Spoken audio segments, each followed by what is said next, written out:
Friends ನಮಸ್ಕಾರ. ಗಾಡಿಯಲ್ಲಿ ಒಂದು ಕಂಪ್ಲೇಂಟ್ ಅಂದರೆ ಗೇರ್ ಲಿವರು ತುಂಬ ಪ್ಲೇ ಇದೆ ಅಂತ. ಸೊ ಇದ್ರದ್ದು ಏನು ಪ್ರಾಬ್ಲಮ್ ಇಲ್ಲ ಸರ್, ನನ್ನ ಗೇರ್ ಬೀಳ್ತಾ ಇದೆ ಅಂತ ಕಸ್ಟಮರ್ ಹೇಳ್ತಾ ಇರ್ತಾರೆ. ನಮ್ಗೆ ಬಂದಿರೋದು ನಾರ್ಮಲ್ ಸರ್ವಿಸಿಂಗ್ಗೆ. ಸೊ ಇದು ಅಪ್ರೂವಲ್ ಕೇಳಿದ್ರೆ ಅವ್ರು ಕೊಡ್ತಾ ಇಲ್ಲ. ಸೊ ಇದು ನೋಡಿ, ಇದಕ್ಕೊಂದು ಮೆಥಡು ಇದೆ.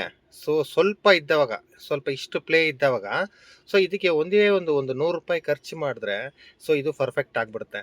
ಅದನ್ನು ಬಿಟ್ಟು ಇಷ್ಟು ಪ್ಲೇ ಇದೆ ನೋಡಿ. ಸೊ ಇದು ಸ್ಟೇಜ್ ಬಂದ್ಬಿಟ್ಟು ಗೇರ್ ಶಿಫ್ಟರ್ ಅಸೆಂಬ್ಲಿನೇ ಚೇಂಜ್ ಮಾಡಬೇಕು. ಸೊ ಇದು ಗೇರ್ ಲಿವರ್ ಶಿಫ್ಟರ್ ಅಸೆಂಬ್ಲಿನೇ ಚೇಂಜ್ ಮಾಡಬೇಕು. ಗೇರ್ ಶಿಫ್ಟರ್ ಅಸೆಂಬ್ಲಿ ಅಂತೀವಿ. ಗೇರ್ ಲಿವರ್ ಅಂದರೆ ಸೊ ಇಲ್ಲಿ ಬರೋದು, ಗೇರ್ ಶಿಫ್ಟರ್ ಅಂದರೆ ಸೊ ಬಾನೆಟ್ ಒಳಗಡೆ ಗೇರ್ ಬಾಕ್ಸ್ ಹತ್ರ ಬರೋದು. ಸೊ ಅದು ಏನಾಗಿದೆ ಅಂದರೆ ತೋರಿಸಿ ನೋಡಿ, ನಿಮಗೆ ಇಂಜಿನ್ ರೂಮ್ ಕೈ ಹಾಕಿದ್ರೆ ಇಲ್ಲಿ ಬರುತ್ತೆ. ಸೊ ಇದೇ ಅದರದ್ದು ಪ್ಲೇ ಇರೋದು, ಕಾಣ್ತಾ ಇದೆಯಾ ಫ್ರೆಂಡ್ಸ್? ನೋಡಿದ್ರಲ್ಲ, ಇದೇ ಅದು ಶಿಫ್ಟರು, ಇದು ಮೇಯ್ನ್ ಗೇರು.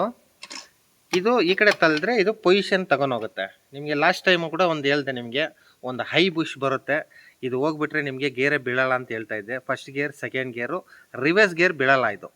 ಸೊ ಹೈ ಬುಷ್ ಅಂತ ಹೇಳಿದ್ದೆ ನಿಮಗೆ. ಸೊ ಇದನ್ನು ನೋಡ್ಕೊಳ್ಳಿ, ಇದನ್ನು ಇದೇ ಲೊಕೇಟೆಡಲ್ಲಿ ಬರೋದು ಬುಷು, ಓಕೆನಾ? ಒಂದು.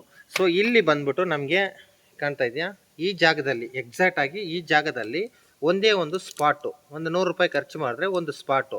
ಇದು ಡೀಸೆಲ್ ಗಾಡಿಗೆ ಇದ್ದರೆ ನೋಡಿಕೊಳ್ಳಿ, ಇಲ್ಲೇ ಬಂದುಬಿಡುತ್ತೆ. ಇದು ಡೀಸೆಲ್ ಗಾಡಿ, ನಿಮಗೆ ಅದು ಬಿಚ್ಚಿರೋದು ತೋರಿಸ್ತಾ ಇರೋದು.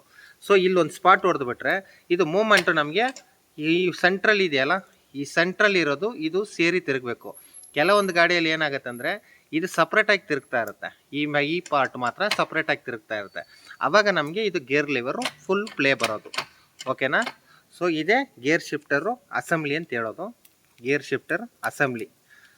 ಸೊ ಇಲ್ಲಿ ನೋಡಿದ್ರೆ ನಿಮಗೆ ಡಿಡೆಂಟ್ ಪಿನ್ ಅಂತ ಬರುತ್ತೆ. ಇದು ಗೇರ್ ಹಾರ್ಡ್ನೆಸ್ ಇರೋದು, ಕಮ್ಮಿ ಇರೋದು, ಫಸ್ಟ್ ಎಲ್ಲ ನಿಮಗೆ ಕೌಂಟ್ ಇದು ಹಬ್ಬಲ್ಲಿ ನಿಮಗೆ ಸ್ಪ್ರಿಂಗ್ ಎಲ್ಲ ಬರ್ತಾ ಇತ್ತು. ಆ ಸ್ಪ್ರಿಂಗ್ ಕೆಲಸ ಇವಾಗ ಈ ಡಿಡೆಂಟ್ ಪಿನ್ ಅಂತ ಈ ಕೆಲಸ ಮಾಡುತ್ತೆ. ಇದು ಕಾಣ್ತಾ ಇದೆಯಾ, ಈ ಡಿಡೆಂಟ್ ಪಿನ್ ಕೆಲಸ ಅದು ಮಾಡ್ತಾ ಇರೋದು.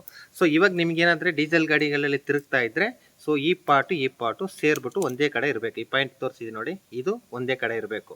ಸೊ ಇದರಲ್ಲಿ ಏನಾದರೆ ಫ್ಲಕ್ಚುಯೇಷನ್ ಆದರೆ ನಿಮಗೆ ಇದನ್ನು ವೆಲ್ಡಿಂಗ್ ಮಾಡಿದ್ರೆ ಸೊ ಇದು ಫುಲ್ ಅಸೆಂಬ್ಲಿ ಚೇಂಜ್ ಮಾಡೋದು ಸ್ವಲ್ಪ ಕಾಸ್ಟ್ಲಿ ಆಗುತ್ತೆ. ಸ್ವಲ್ಪ ಪ್ಲೇ ಇದ್ದ ಟೈಮಲ್ಲಿನೇ ಮಾಡಿಸ್ಕೊಳ್ಳಿ, ಓಕೆನಾ? ಇದು ಗೇರ್ ಬಾಕ್ಸು ಅಸೆಂಬ್ಲಿ. ಸೊ ಇದು ಕ್ಲಚ್ಗೆ ಪಿಚ್ಚಿರೋದು. ಇವಾಗ ನಿಮ್ಗೆ ತೋರಿಸಿರೋದು ನಾನು ಪೆಟ್ರೋಲ್ ಗಾಡಿ, ಇದು ಡೀಸೆಲ್ ಗಾಡಿ.